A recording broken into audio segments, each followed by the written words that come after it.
दोस्तों आज हम समझेंगे कि इंसानी वजूद दरहकीकत है क्या और क्या जिस्म की मौत के बाद हमारा वजूद भी ख़त्म हो जाता है या बाकी रहता है। इंसानी वजूद के लिए अल्लाह ने कुरान में नफ्स का लफ्ज़ इस्तेमाल किया है। नफ्स को अगर हम आसान लफ्ज़ों में समझना चाहें या कारोबारी ज़बान में समझना चाहें तो नफ्स से मुराद एक कंपनी की ले लें। एक कंपनी का वजूद देर पा या लॉन्ग टर्म पे जब होता है जब वो कंपनी अपने पाँव पर खड़ी हो, यानी कि कंपनी के ऑपरेशंस सेल्स के अकाउंट से या रेवेन्यू के अकाउंट से मैनेज हो रहे हों। लेकिन कोई भी कंपनी जब स्टार्ट होती है तो इसकी सेल्स ज़ीरो होती है। कंपनी की सेल्स को ज़ीरो से उस मकाम तक ले जाना या ब्रेक इवन पॉइंट तक ले जाना जहां कंपनी के सारे खर्चे उसके अपने रेवेन्यू से निकाले जाएं, इसके लिए एक टाइम की ज़रूरत होती है, एक मुद्दत दरकार होती है। और इस टाइम तक कंपनी को चलाना, ऑपरेशनल रखना, इसके लिए कंपनी बनाने वाला या कंपनी का मालिक कुछ कैपिटल डालता है। मिसाल के तौर पे 1 करोड़ रुपया। अब ये कैपिटल इस कंपनी के वजूद की मोहलत है। कंपनी को कैपिटल के ख़त्म होने से पहले पहले अपने पाँव पर खड़ा होना है, यानी कि कंपनी के फंड्स जो कि अभी कैपिटल से चल रहे हैं वो लाजमी तौर पे रेवेन्यू से चलने चाहिए या सेल से चलने चाहिए। और अगर कंपनी की सेल्स ब्रेक इवन पॉइंट तक पहुंच जाए तो कैपिटल ख़त्म होने के बाद भी कंपनी ऑपरेशनल रहेगी। ना सिर्फ ऑपरेशनल रहेगी बल्कि हर साल आगे बढ़ेगी। इस तरह इस कंपनी का वजूद कायम रहेगा, देर पा रहेगा। और वो कंपनी जो कि अपनी सेल्स को ब्रेक इवन पॉइंट तक नहीं ला सकी तो कैपिटल ख़त्म होने के बाद इन कंपनीज का वजूद ख़त्म हो जाता है, वो बैंकरप्ट हो जाती हैं और यूं इस कारोबारी दुनिया से उनका वजूद ख़त्म हो जाता है। कुछ इसी तरीके से अल्लाह की इस कायनात में, इस कारगाह खैर में हमारा वजूद है, एक कंपनी की तरह। जैसा कि हमने देखा कि कंपनी चलाने के लिए फंड्स की ज़रूरत होती है, लेकिन इस कायनात में हर वो शय जो कि ज़िंदगी रखती है उसके वजूद को ज़िंदा रखने के लिए एनर्जी की ज़रूरत होती है। जिस तरह से कंपनी अगर अपने पाँव पर खड़ी हो जाए तो हमेशा कायम रह सकती है, ऐसे ही अगर हमारा वजूद अपने पाँव पर खड़ा हो जाए तो हमेशा की ज़िंदगी पा सकता है। और हमारे वजूद को जो एनर्जी अपने पाँव पर खड़ा करेगी, कुरान के हिसाब से उस एनर्जी का नाम नूर है, लाइट एनर्जी है। लेकिन जिस तरह कंपनी की सेल्स पहले दिन ज़ीरो होती है, ऐसे ही हमारी लाइट एनर्जी या हमारी नूर का अकाउंट ज़ीरो होता है हमारी पैदाइश के वक्त।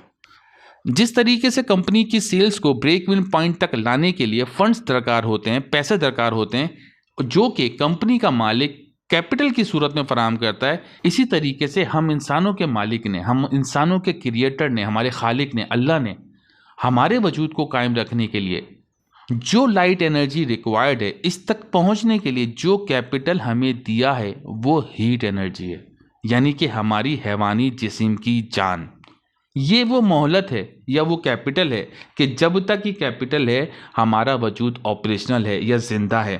हमें ये कैपिटल ख़त्म होने से पहले पहले अपना नूर जमा करना है ताकि हमारा वजूद अगले राउंड में जा सके, ज़मीन से निकल के आसमानों की बुलंदियों पर प्रवास कर सके और उस जन्नत तक पहुंच सके जो हमारा अगला राउंड है, और वहां जाकर बेदार हो सके।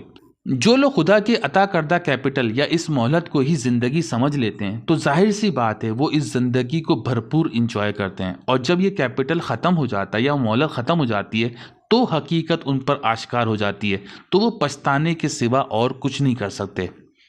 इन लोगों के वजूद की मिसाल उस कंपनी की मिसाल की सी है जिसमें आप ऑफिस बहुत महंगा बनाएं और 6 महीने तक आप सब चीज़ें चलाएं, लेकिन ज़ीरो सेल होने की वजह से आप सब बंद कर दें, यानी कि अभी कंपनी ने आँख खोली ही थी कि सब बंद हो गया। इसी तरह अल्लाह कुरान में मिसाल देकर समझाता है कि अभी रोशनी हुई थी, चीज़ें नज़र आई थी कि सब ख़त्म हो गया। अब हम समझते हैं कि इंसान नूर कमाता कैसे। नूर की जो मेन सोर्स है वो है कुरान। अल्लाह ने इसीलिए कुरान को नूर कहा है। इस बात को थोड़ा सा मज़ीद इलेबोरेट करते हैं। हम जानते हैं कि एनर्जी ना तो क्रिएट हो सकती है और ना ही डिस्ट्रॉय हो सकती है, मगर ये एक फॉर्म से दूसरी फॉर्म में कन्वर्ट हो सकती है। और एनर्जी की ये फितरत हमने नहीं बनाई, ये तो अल्लाह ने बनाई है, हमने तो सिर्फ डिस्कवर किया है। हमारा जिस्म जब मुतहरिक होता है तो हीट एनर्जी पैदा होती है। अगर हमारा जिस्म मुतहरिक हुआ है लेकिन इसके मुतहरिक होने से जो हीट एनर्जी पैदा हुई है, अगर वो हमारे इमोशनल ऑर्डर्स के तहत पैदा नहीं हुई, यानी कि हमारी ख्वाहिशात या जज्बात की तस्कीन के लिए जिस्म मुतहरिक नहीं हुआ, तो जो एनर्जी प्रोड्यूस होगी वो चूंकि जान के ऑर्डर पर क्रिएट नहीं हुई तो वो एनर्जी कन्वर्ट हो जाएगी नूर एनर्जी में, लाइट एनर्जी में। वो हीट एनर्जी जो कि हमारे मुतारिक होने से पैदा हुई वो कंज्यूम नहीं हुई तो लाइट एनर्जी में कन्वर्ट हो जाएगी। और इस तरह से आपका नूर का अकाउंट बढ़ना शुरू होगा। अब इस बात को हम मिसाल से समझते हैं। आपको भूख लगी और आपने थोड़ी एफर्ट से खाना खा लिया। आपका जिस्म जो मुतहरिक हुआ है वो आपके इमोशंस के भूख के ऑर्डर पर मुतहरिक हुआ, और इस तरह आपकी एफर्ट से, आपकी मूवमेंट से जो हीट एनर्जी प्रोड्यूस होगी वो आपकी जान कंज्यूम कर लेगी। अब दूसरा एंगल देखें। आपने किसी दूसरे इंसान को तकलीफ में देखा, आप बेचैन हो गए कि मैं किस तरीके से इस इंसान की तकलीफ दूर कर दूं। आपका जिस्म मुतारिक हुआ, लेकिन जो एनर्जी प्रोड्यूस हुई उसकी रिक्वायरमेंट आपकी जान को नहीं थी, वो आपके इमोशन की रिक्वायरमेंट पे प्रोड्यूस नहीं हुई। लेकिन बहरहाल एनर्जी प्रोड्यूस हो चुकी है और हीट एनर्जी की उसकी रिक्वायरमेंट है नहीं, तो इस वजह से ये एनर्जी लाइट एनर्जी में कन्वर्ट होती जाएगी। आप जब जब अपने जिस्म को दूसरों के लिए मुतारिक करेंगे, आलमगीर इंसानियत के लिए मुतारिक करेंगे, तो आपकी हीट एनर्जी लाइट एनर्जी में कन्वर्ट होना शुरू हो जाएगी। इस तरह से आप अपने वजूद को अपने पांव पर खड़ा करते जाएंगे। आप हर वक्त मेहनत करेंगे और इस मेहनत से खुद भी मुस्तफ़ीद होंगे और बाकी इंसानों को भी आपसे फ़ायदा होना शुरू हो जाएगा। अल्लाह कुरान में इस नज़रिए को कहता है कि तुम यहाँ एक बीज बोगे और वहाँ तुम्हें इसका कई गुना मिलेगा। तुम अल्लाह को कर्जा दोगे और अल्लाह इस कर्जे को रिटर्न करेगा। तुम जो कुछ भी करोगे अपनी ज़ात के लिए करोगे। अल्लाह हर नेकी को नफ्स से जोड़ता है और अल्लाह हर गुनाह के अजाब को भी इंसानों के नफ्स से ही जोड़ता है। हम जो भी अच्छा करते हैं तो उसका फ़ायदा हमारे नफ्स को, हमारे वजूद को होता है। हम जो भी बुरा करते हैं उसका नुकसान भी हमारे अपने वजूद को होता है। मुझे जो समझ में आता है, ये दुनिया एक तरीके से रॉ मटेरियल है, एक फैक्ट्री है नूर प्रोड्यूस करने की, जहां लोगों के अंदर नूर प्रोड्यूस करने की कैपेसिटी है। तो जो जो लोग अपनी नूर को प्रोड्यूस कर रहे होंगे, जब वो मर जाएंगे तो वो अगले राउंड में चले जाएंगे, आसमानों की बुलंदियों में चले जाएंगे। और जो लोग सिर्फ इस ज़िंदगी को अपना मकसद समझते होंगे, वो मौत के बाद ज़मीन की पस्तियों में मिल जाएंगे, क्योंकि ज़मीन की पस्तियों में इनर कोर में आग ही आग है, हीट ही हीट है। तो दोस्तों, ये था हमारा आज का वीलॉग।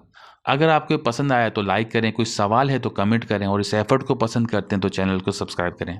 शुक्रिया।